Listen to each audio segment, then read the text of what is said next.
my kitchen. What am I doing today? I'm gonna do something I haven't made. I've never made it, but I always wanted to try, and they are, when I go to Azores, I gotta always have these queijadas, and it's Queijadas Da VIla Franca. There is no recipe. This is, people have come up with these recipes over the years, and I came across one that it seems like it's similar to what it's supposed to have in the Queijadas Da VIla Franca, the original ones. So I'm gonna try to do it and see how I come up with. So I'm gonna start by making the pastry. It has a little pastry, but it's a very thin little pastry. You barely can see it. So I'm gonna try to do the best I can. I have 1.25 cups of all-purpose flour in here. And then I have 2 tablespoons of butter. And I'm gonna use my pastry cutter, and I'm gonna cut that butter into this flour. So anyway, so every time I go to Azores, which it's not that often, but every time I gotta have, and then they're so easy. I sometimes bring them some to my kids, and they loved it. They love those queijadas. So I thought, why not try to make some and fresh, because by the time you bring those from over there, they're a couple days or weeks old. So anyway, so that's where I'm gonna try to see if I can do it. These were queijadas that, again, we were not accustomed, because it was not, we wouldn't go to those places where it would have these queijadas all the time. So I never had eaten them before until I went to Azores the first time. And I loved it. But again, you know, when you live far away, and it was not something my mom ever made it. I don't know why. Maybe because at the time, there was no recipe. Like I said, this was created by the nuns, and they kept the recipes. I have 1/4 and this is what you want. You kind of want a little, almost like little pebbles of the flour. And I'm gonna have 1/4 teaspoon of salt, 1 tablespoon of sugar, and then I'm gonna beat 1 egg. So there is some recipes that I've seen people that they don't do the crust. They put some butter in and another thing, I don't have the little forms. I'm gonna use my muffin muffin or cupcake pans. I'm gonna use those. Sometimes I get so tired of having a bunch of different little things, you know. You keep trying to get more room in your kitchen, and then you fill up with a bunch of stuff. And when do you use it? Maybe once, twice a year. So I try to not buy a bunch of things. So I'm gonna try doing my muffin tins. So anyway, so I beaten 1 egg, and I'm gonna mix this egg in here. And then I have ice water, and you're gonna add the ice water as you feel the need of it.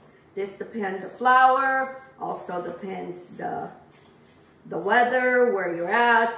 If you're in a cold weather, you might not need as much. So you kind of want a dough that is soft but not hard, but then soft where you can work.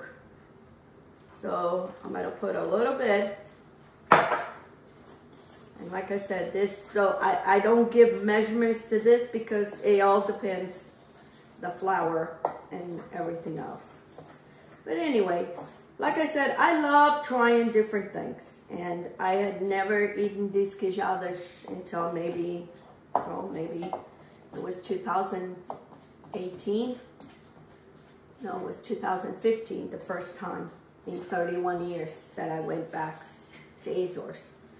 And it happened that where we were staying, right underneath, they had like a little grocery store or a market, and we went down there and they had these. So I bought a couple boxes, and I was eating every day, and I got hooked into those queijadas.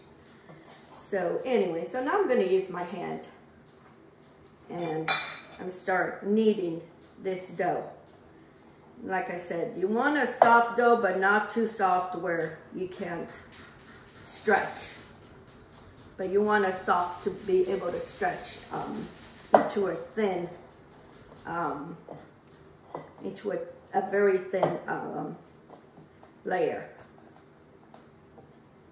You just knead until it becomes a smooth dough. One way I find out is until the dough starts sticking to your hands, and that's what you want to do. So I'm just gonna keep kneading this until it is to the consistency that I need. And if you find the dough is kind of too soft, you can sprinkle a little bit of more flour until it gets to that smooth consistency. I'm going to use my counter. Put a little flour in my counter and kind of just knead this. So you want it very pliable, and see what I mean? It's kind of soft, but not too soft where. And that's why I said when you start pulling from your fingers and it's not sticking, then you know it's the right consistency. Like I said, some people don't use, I've seen a video that the person that was making them didn't do the crust, and what they did is they put butter in the little forms. She was doing the little forms, and then she would put flour, sprinkle flour all over and shake it, then spray water, and do that 3 times. So then when she would put the filling in the outside, it creates a very thin kind of crust, which might be something I will try after this. But this was kind of more the original. It has a little very thin crust. So I'm gonna knead this until it becomes a very smooth dough, and then I'm gonna let it rest for 30 minutes, and then we're gonna use my mixer to make a very thin, and then we'll go from there. And that's how you want a smooth dough. So I'm gonna put this aside to rest for 30 minutes. Okay, friends, now I'm gonna do the filling. So I have here 2 cups of ricotta cheese. And what I did, I put the ricotta cheese last night on a sift inside of a bowl and let the water drain all the water. This one had very little, but sometimes some of them have a lot more water. And then I'm gonna need 8 egg yolks and 1 whole egg. So I'm gonna separate my egg yolks, and then we'll go from there. Like I said, I get all excited when it's a recipe, something I've never made and I want to try. I get so excited. Some people say, aren't you feel afraid that, you know, it's not going to come out? It's not always comes out good. Sometimes I've had my little mishaps, but if you don't try it, you will never know. So that's 4. And these are eggs for my chickens. 5.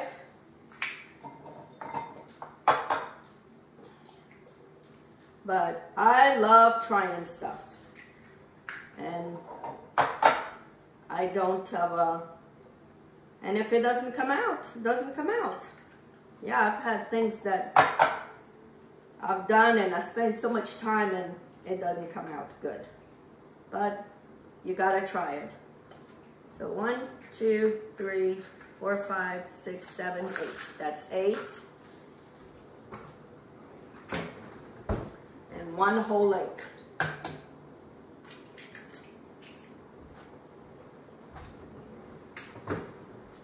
So now I'm gonna, and you want to do this in a pot because we're gonna cook all this.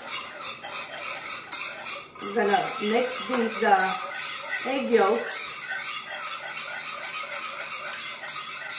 Mix them good.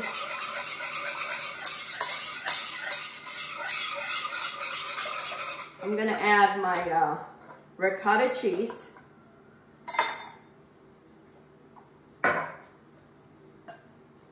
Like I said, depend the ricotta cheese. Sometimes some of them are, they have a lot of water and some don't. This one actually didn't have very much water. All this until it's well combined.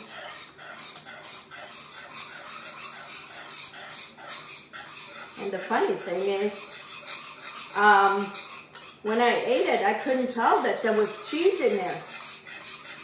It tasted so good.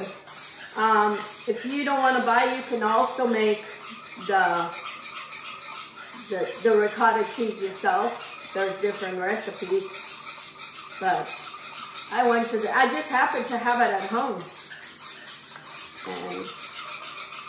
and made it. So now I have, the recipe asks for 1 cup and 1/4. I only have 1 cup because this is gonna have a powdered sugar on top, and anytime I can cut the sugar, better for me. So mix this, and then it's all melted. I'm gonna mix it in here.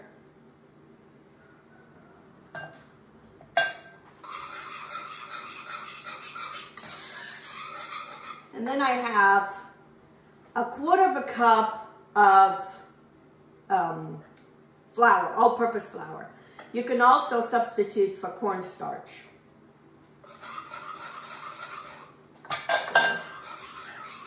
And you know, you can do this also gluten-free. The only thing is, you would have to use probably the method that I say, that you put butter on the forms and then put the flour, all gluten-free flour, and then sprinkle with water and do that 3 times. That would be the method I would do if I wanted to do gluten-free. And then I would use gluten-free cornstarch. So you can see everything is well mixed. I'm gonna use this on a double boiler. So I have a pot with water, and I'm gonna leave this here, and once in a while I'm gonna mix this, keep mixing it until it comes to a boil. Once it comes to a boil, then it's done. You want to just mix, keep it mixed this constantly. Now, some people put this in on top of the stove, but it can really start sticking to the bottom. So that's why I'm going to use a double boiler. That's a safer way, so you don't ruin your cream. You can see the cream, it gets to become a little bit thicker. You'll know it's almost done. You can feel the tension on your whisk. Start making bubbles.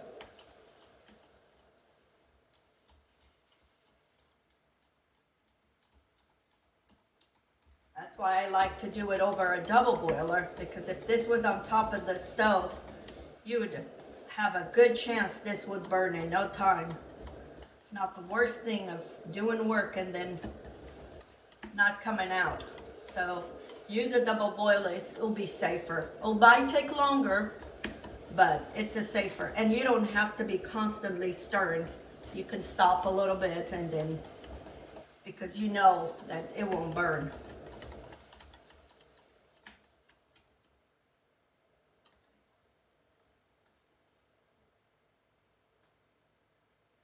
I'd say maybe another 5 minutes, it should be done.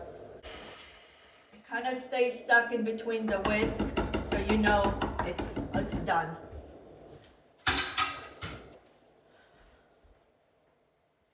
So now I'm going to put it through a sieve, and I want to make sure that all this is a clean cream. You know, just in case if there's any lumps or anything, you can adjust it here.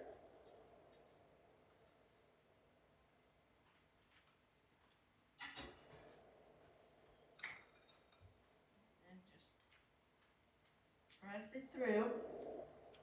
It looks pretty much clean, but I always like to press through a sieve just because you just never know. Could be a shell of an egg.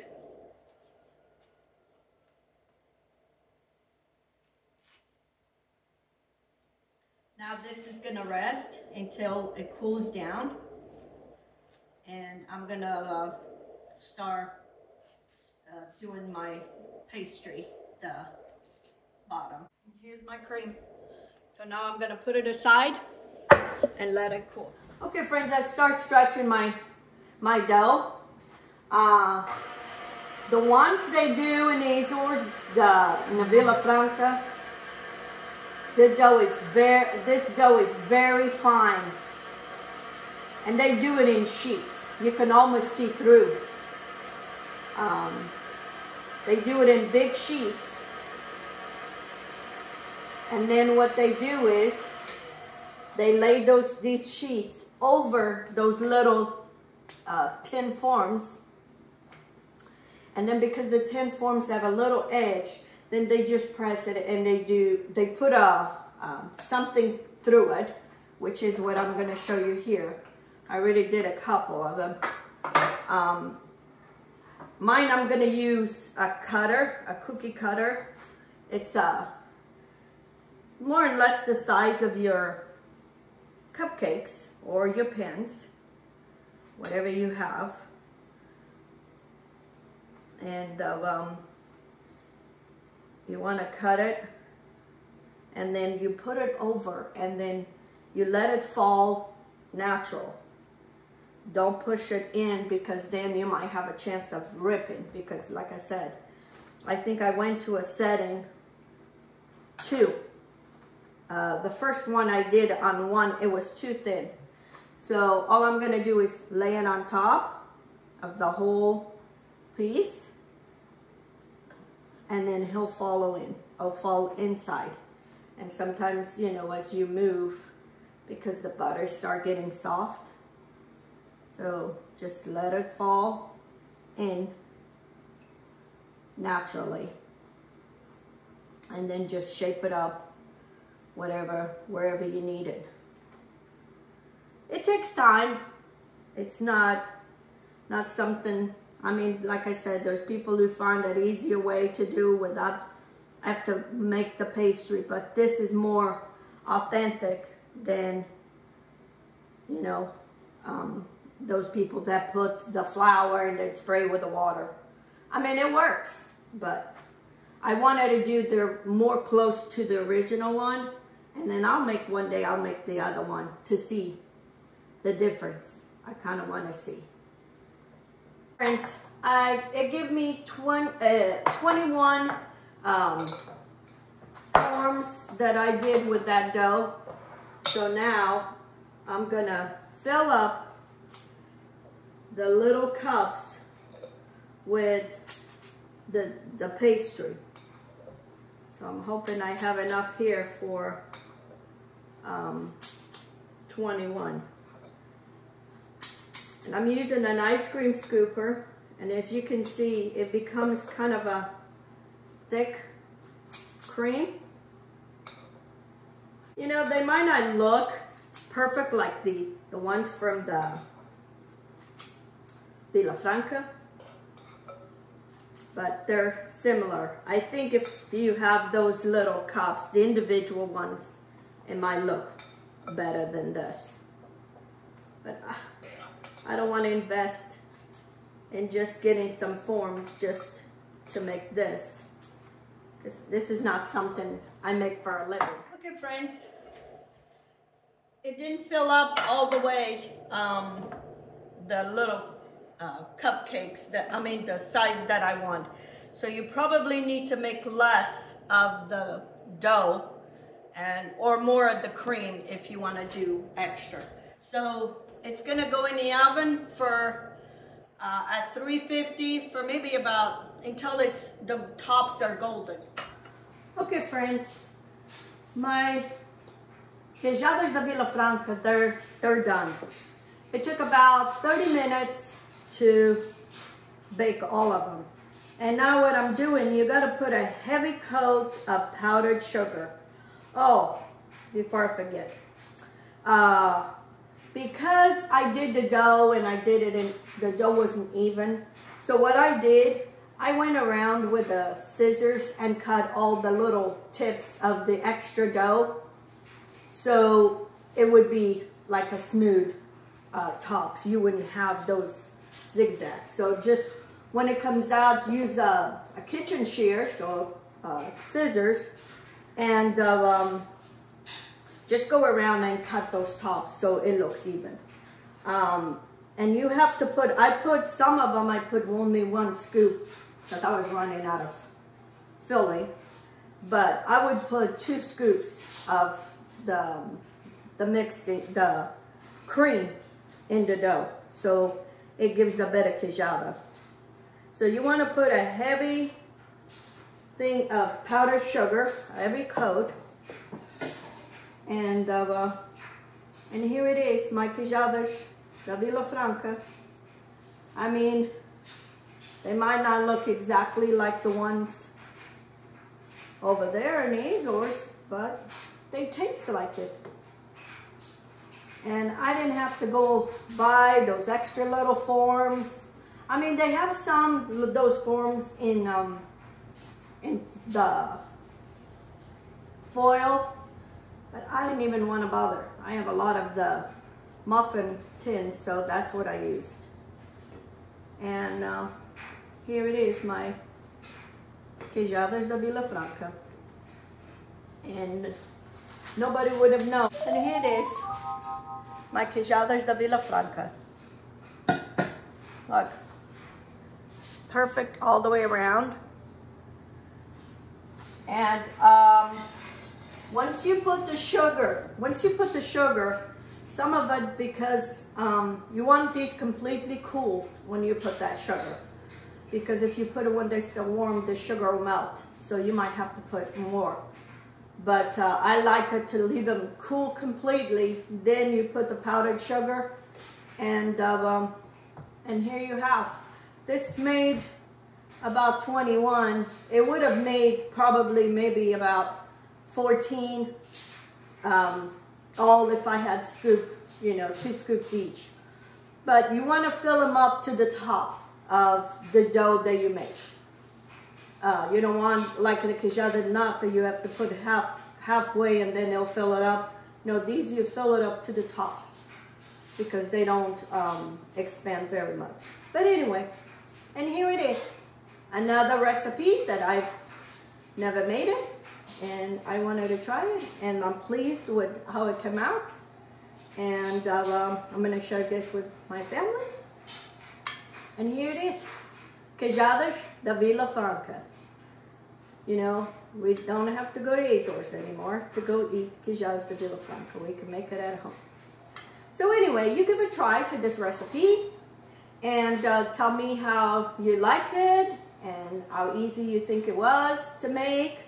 Like I said, you have to stretch the dough. It might take a little bit longer, but everything that is good, it takes time.